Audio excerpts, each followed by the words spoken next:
All right, guys, Danielle Dressel, Ironclad CrossFit lesson 1. What makes a great class? So I don't know if you can see this, but for my coaching, I have seeing faults, I have cueing, making them short, actionable cues, I have group management, and I have feedback with no empty reps. When it comes to planning, I think three of the top 10 priorities for me are going to be time management, providing multiple scaling options, as well as space management. We have a small gym. I really need to think outside the box sometimes as to how we're going to make, so we don't program ourselves into a problem.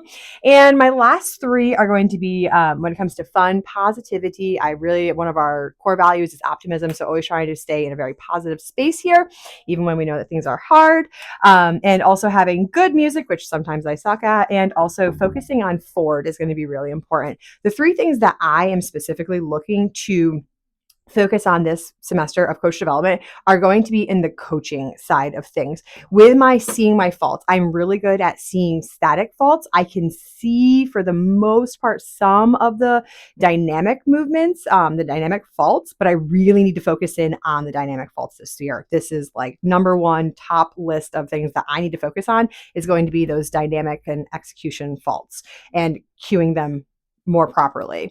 Speaking of cueing, I also need to work on having a variety of cueing. I am not much of a tactile person. However, I have gotten better at it, but I really need to keep exploring the realm of those visual, which I improved upon so much from last semester, visual, and keeping my verbal short and actionable, but also using tactile more.